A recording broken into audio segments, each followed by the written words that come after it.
All right, some breaking news in Georgia today. Trump's legal team filing a motion to have the election case thrown out. They are arguing that the former president is protected from prosecution under presidential immunity. It will be a big topic of discussion also with the D.C. Appeals Court tomorrow. Let's bring in the expert, Julianne Murray, attorney and state chair of the Delaware Republican Party, with us.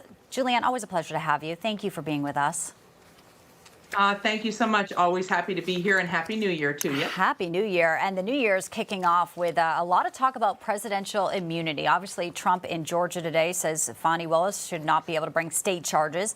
How do you compare that to the case he has tomorrow in D.C., where we know it was Chukon who said he doesn't have immunity, so now it's to an appellate court. So overall, the team on all these fronts is really seeking to make sure that they can argue he has immunity. Will it work, Julianne? Yes, I think it will. And it's important that they go through all of these steps. I mean, so even though Jack Smith even reached out to the U.S. Supreme Court asking them to rule on the immunity issue before it went through the entire process, and they declined to do that, the Supreme Court, there is a process. So it's, it started in the D.C. case in the lower court. It will go to the appellate, which is where it is now. And if they rule that there's no immunity, then it will go to the Supreme Court under the right process. But it's the argument is that, he was the president, and no sitting president has ever been prosecuted for something that they did while they were president. This is an issue that will make it to the U.S. Supreme Court and has to make it to the Supreme Court in order to kind of squelch all of this stuff that's going on around it. All right, let's turn to Hunter Biden. He has a busy week ahead. I know a lot of the big media likes to talk about Trump and his court appearances. Hunter will be in a court this week later for those federal tax charges. But in addition, today, a bit of breaking news. House Committee of Oversight Accountability Chairman James Comer released this resolution and the report, which we knew was coming, but here it is, and it's official.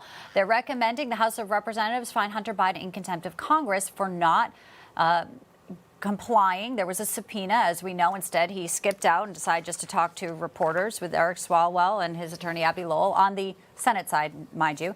So, Julianne, when we look at this, criminal contempt, some may say, well, clearly that's here, but it's Biden's DOJ who would have to do it. So is Congress not going to actually be able to do this, or are they going to have to go civilly? And I even heard someone say there's the sergeant in arms option to lock him up if they do it. Where does this go? Interesting question. And whether the DOJ moves on it is going to be interesting.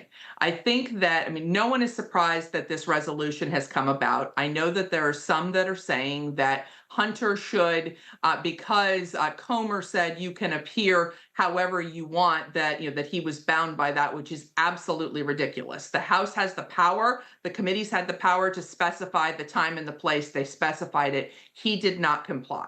So I do think that the House is going to vote for the contempt charges. It's going to be interesting with the DOJ because obviously they're under tremendous scrutiny right now. David Weiss has already made the criminal referral for the tax charges, for the gun charges. So, he almost has to do something with this. If he doesn't, then the sergeant arms issue is interesting. I think, though, in order for the sergeant of arms to get in the mix, Hunter actually, he has to be nearby. And so he's going to avoid D.C. like the plague. He is not going to be where they can get to him. Yes. All right. Well, great legal analysis to kind of break it all down. And it is going to be interesting. I'll be watching every turn as it comes in. Julianne Murray, always a pleasure. Thank you so much. Thank you.